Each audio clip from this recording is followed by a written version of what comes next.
A quarta-feira começou com tempo instável na região, mas já com um volume menor de chuva se comparado aos últimos dias. Resta saber se o feriado da Revolução Farroupilha será de sol para os gaúchos. Acompanhe nos mapas.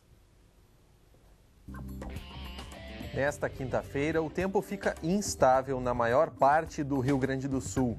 Ainda há alerta de fortes ventanias e a temperatura pode ficar mais baixa em todo o estado.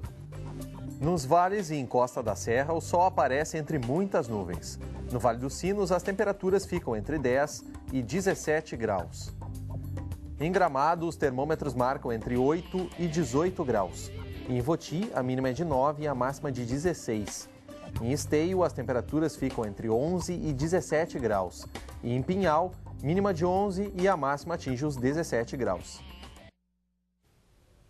De acordo com a Associação Brasileira das Indústrias de Calçados, a Bicalçados, o Brasil era o terceiro maior produtor mundial de calçados em 2007. Depois da crise que começou em setembro de 2008 e se estendeu para 2009, com a quebra da economia dos Estados Unidos, essa situação mudou. Hoje, os brasileiros caíram para a quinta posição na exportação mundial. E grande parte das empresas de calçados do Rio Grande do Sul são localizadas aqui no Vale dos Sinos. Resta a dúvida se a região continua sendo um dos polos exportadores mais importantes do país. É uma dúvida mesmo, Chico, e além disso, muitos curtumes que concentravam a exportação para o mercado norte-americano acabaram fechando ou encontraram outras alternativas de negócios. Com a atual crise europeia, todas essas preocupações voltaram. Um rombo na economia dos Estados Unidos, no final de 2008, este curtume de portão passou por momentos difíceis. Para não fechar as portas, os administradores tiveram que buscar novas alternativas. E buscamos, a partir daí, a retomada do crescimento da empresa, exatamente naquilo que se diz fazer um pouco a lição de casa, reduzindo os custos, buscando novas oportunidades de mercado, nichos de mercado especialmente. Cerca de 40 funcionários trabalham no setor da produção. A empresa recebe couro pré-curtido e o exporta semi-terminado e acabado para a confecção de produtos como cintos. Hoje são exportados cerca de 30 mil metros de couro por mês para locais como a Áustria, Estados Unidos, África e China. Nós podemos entender que o processo, a partir de 2009, ele foi um pouco mais simples diante da crise, exatamente pelo tipo de produto que nós trabalhamos. Neste ano, os novos desafios vêm do velho mundo. Os europeus passam por dificuldades no consumo e diminui a demanda de alguns produtos no mercado internacional. E nós entendemos que essa redução da demanda ela é menos drástica, mas um pouco mais de longo prazo. A crise de 2008 não chegou a afetar tanto essa empresa de calçados de Novo Hamburgo. Apesar da queda das exportações, o foco da fábrica não é a venda para os Estados Unidos, que na época sofria mais com a economia. Não dá para dizer que a empresa sofreu, porque até a gente foi em busca de outros mercados, que foi o caso do fortalecimento com os clientes daqui da América do Sul e Latina, e com o leste europeu. Então, assim, eu acho que na hora que houve a explosão da bolha e tudo mais nos Estados Unidos, que se caracterizou em 2008, houve um problema ali, localizado. Mas tem tantas outras questões envolvendo isso que você não precisa ficar só ali naquele foco. Desde a crise, as exportações brasileiras só diminuíram. De janeiro a agosto deste ano, o faturamento foi de 18,9% menor em comparação com o mesmo período de 2011. O número de pares de sapato exportados também baixou.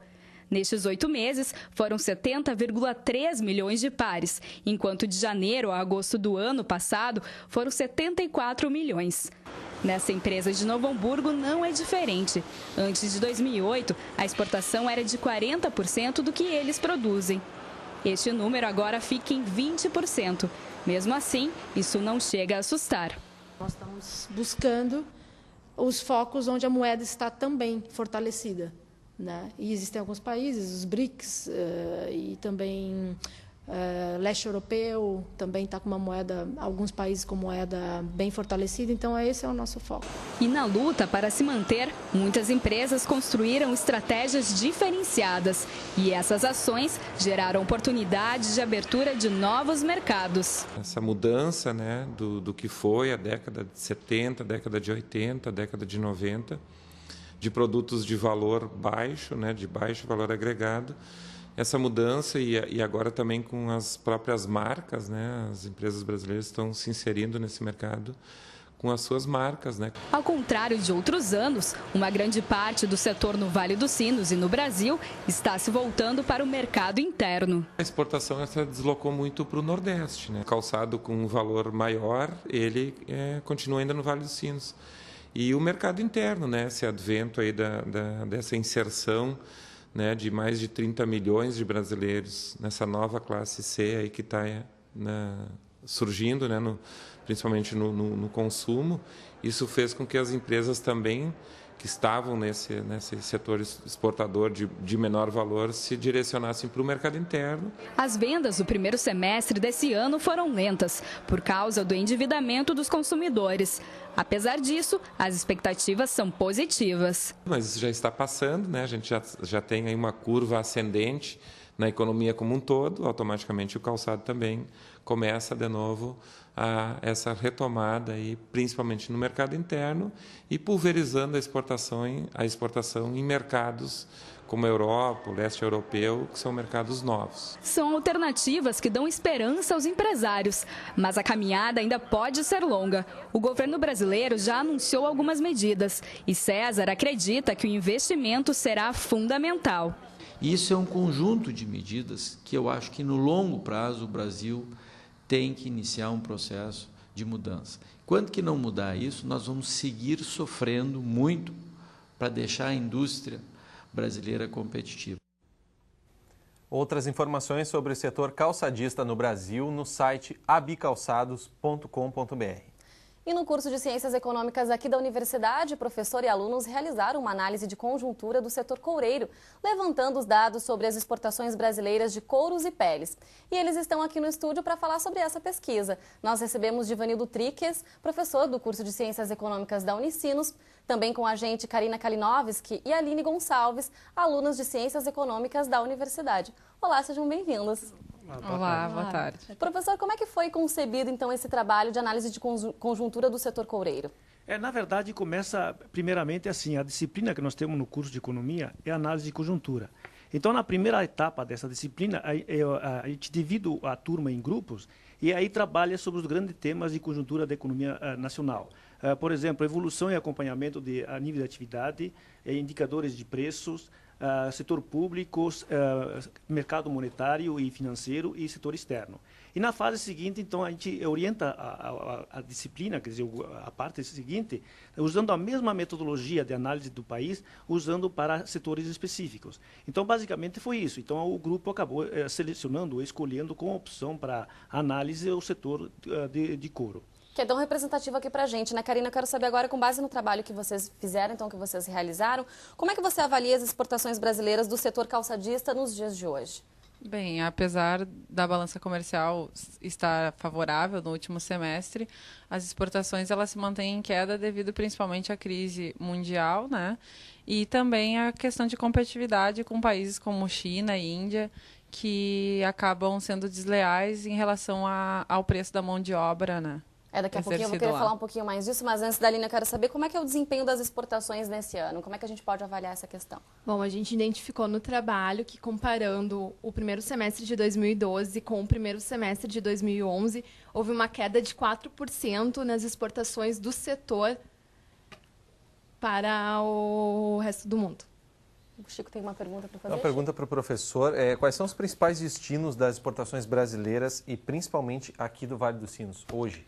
Na verdade, se a gente olhar o setor específico do couro, Então, você tem a China em primeiro lugar, depois vem os Estados Unidos. Na verdade, a Itália também aparece junto como grande importador de couro nosso aqui. A gente exporta para um concorrente direto. Exporta para concorrência direta, mas especialmente a China. Exatamente, E aí, se você olha em termos gerais das exportações, então, novamente, você tem a Ásia, o grande importador de produtos brasileiros. 30% de todas as exportações nossas são direcionadas para a Ásia, em particular China e países vizinhos. E a outra parte, em torno de 20%, a gente exporta para países da América Latina. E aí o grande aqui é a Argentina. E aí uma outra faixa de em torno de 18% vai para países europeus. E os Estados Unidos entra com uma faixa de 10% das exportações brasileiras. São os grandes compradores. Essa importação dos países europeus, acredito, deve ter diminuído em função da crise? Sim, com certeza. Isso tem um reflexo forte nesse sentido. Tá legal. Então, bom, Conexão faz agora um rápido intervalo e na volta a gente continua falando sobre a análise do setor coureiro calçadista. Você pode participar dessa conversa pelo nosso e-mail conexãotv@unicinos.br ou pelas nossas redes sociais, facebook.com/tvunicinos e no Twitter o @tvunicinos. A gente já volta.